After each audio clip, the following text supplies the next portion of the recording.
አድማጮቼ እንዴት ከረማችሁ? ሁሉ ሰላም? ትኩስና ሰበር መረጃ ይዤላችሁ መጥቻለሁ።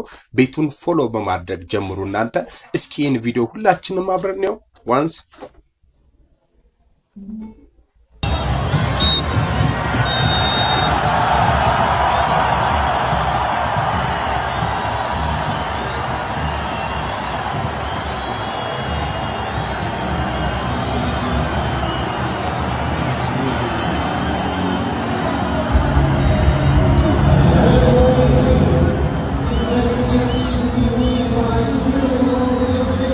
ለምን ማለት ይህን ያክል የሰው እጅ ለመጨበጥ ዳኛው የተጸየፈበት ምክንያት ምንድነው? ምክንያቱም የናይጄሪያዎቹን በደንብ ጨብጦ የአልጄሪያዎቹን ኢቨኒፍ ለመጨበጥ በጣም ትግሉን እንዳያችሁት ነው።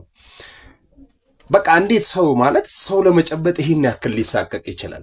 እንደውም ልንገራችሁ ታሪኩ እንደሚያሳየው ከሆነ ማለት ነው ይሄ ሲያንሳቸው ነው። ሪፊውዝ መደረግ እጅ ሼክ ለማድረግ ለሃንድ ሼኪንግ ሪፊውዝ መደረጋቸው ሲያንሳቸው ነው።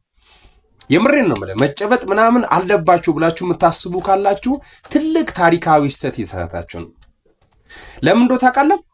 ብላክ ፒፕልስ ኮሎናይዝ በሆኑባቸው ጊዜያቶች ውስጥ በሙሉ ሁሉም የአፍሪካ ሀገራት ማለት ነው ጋናን ጨምሮ ኬንያን ጨምሮ ዛምቢያን ጨምሮ ሪፐብሊክ ኮንጎን ጨምሮ ያኔ ኮሎናይዝ ሲደረጉ ዲኮሎናይዝ ለማያደርግ ሲታገሉ ብዙ የአፍሪካ ሀገራት ሲነጋገሩ ሲወያዩ ነበር። ይህ የኮንጎ ንጉስ ብዙ መንግስታትን ሲፈልግ ነበር እንዲረዱት ከአፍሪካ ሲወያይ ነበር። ኢቭን አንቲ ኮሎናይዝ ከሆኑ ሰዎች ጋር ማለት ነው። አንቲ ኮሎናይዝ ስለሆነ ነው 15 ሚሊዮን ህዝብ የተጨፈጨፈበት። 15 ሚሊዮን የኮንጎ ህዝብ አስበኳል። በጣም በቃ ይሄ አሳፋሪ ሆነ ማለት ነው። ሲታሰሩ ሲገደሉ ሲጨፈጨፉ 15 ሚሊዮን ሰው በላይ ነው በኮንጎሊያንስ የሞቱት። ያን ጊዜ የቤልጂየም ኮሎናይዜሽን ስር ነበሩ ወዳጆቼ፣ ውድ አድማጮቼ። የኮንጎ የተገዛችው በቤልጂየም ነበር። ስለዚህ የራሷ የሆነ መብት፣ የራሱ የሆነ ቋንቋ፣ የራሱ የሆነ ባህል የላትም። for the sake of that የሚቃወሙ ሰዎች ደግሞ ካሉ ህዝብ ይጨፈጨፋል፣ ይገደላል። አሟሟትም አትበሉት። ይህም ሰው የሞተበት አሁን ታሪኩ የመጣው ከምንድነው? ረጋ ብዬ ልንገራችሁና እናንተ ሼር ላይክ አድርጉ።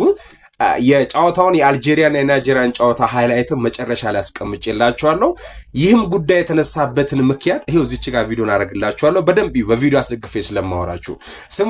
የአልጄሪያና የሞሮኮና የኮንጎ ጫዋታ ላይ አንድ የ26 ዓመት ወጣት ማይክል ካሉ የሚባል አይ ቲንክ ሶ ማይክል ካሉ something like that እሱ ተነስቶ ይቆማል። 26 ዓመት ሰው ነው እና ያንን የሚያሳየው የኮንጎን እግር ኳስ ክለብ ለመደገፍ ነው። ሁለተኛ ደግሞ ፓትሪክ ሉምባ የሚባል አንድ የኮንጎ የሪፐብሊክ ኮንጎ የመጀመሪያ ንጉስ እሱን ድምጽ ሊሆንለት ነው የቆመው።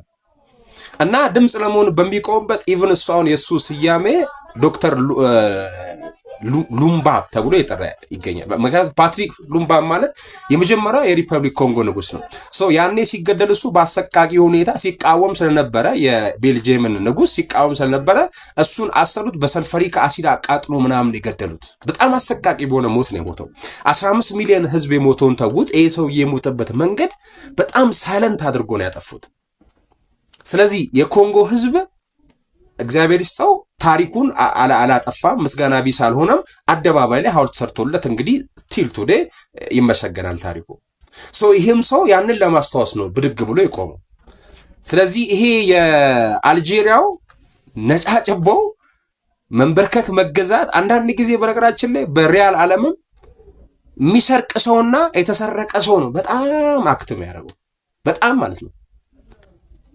በራሱ መኖር የማይችል በራሱ መንቀሳቀስ የማይችል ወይ ሌባ ነው ወይ ደግሞ ተሰርቋል፣ ለሰው ተገዝቷል።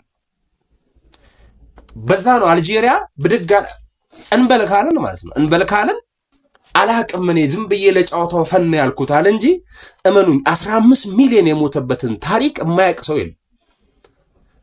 የእውነቴን ነው የምላችሁ።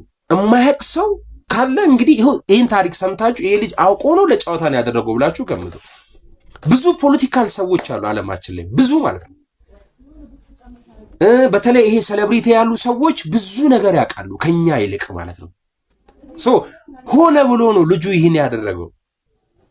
ምክንያቱም እነሱ ሲገዙ ስለነበረ ኢቨን ኢፍ ምንድነው ሰውየው እኮ ይሄ ፓትሪክ ሉምባ የሚባለው እገዛ ፈልጎ ነበር ህዝቡ ሲጨፈጨፍና ሲገደል እገዛ ፈልጎ አድማጮቼ ትንሽ ያረዘምኩባችሁ ነው እገዛና የሚረዳው ሰው ፈልጎ የተለያየ የዓለም ሀገራት ሰዎችን ፈልጓል ገብቷቸዋል አይደለ ስለዚህ አብዛኞቹ ከሱ ጸበኛ ነበሩ ምክንያቱም ከአሜሪካ ጋር ስለነበሩ እሱ ሶቪየት ራሽያን ይጠየቀው ያኔ ሶቪየት ራሽያ ስታይ ኮልድ ዋር ላይ ስለነበሩ ሶቪየት ራሽያ ልታግዘው አትቻለችም ኤን ወሬ አሜሪካ ሰማ አሜሪካን ካለችው አንደርስታንድ ያደረጋችሁ ነው ስለዚህ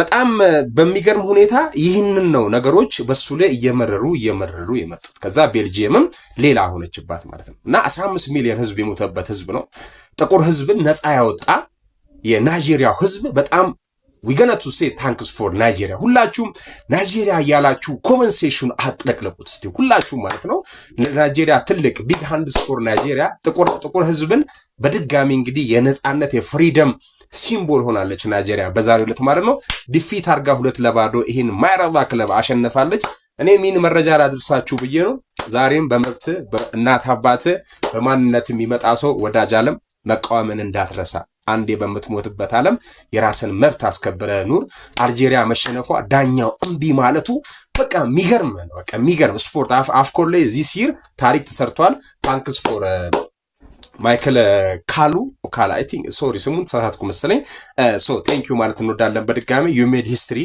in Republic Congo not only in Republic Congo whole black Africans are going to celebrate and give a big hand for you we're going to say thanks for you my brother thank you here no video share like it I'm second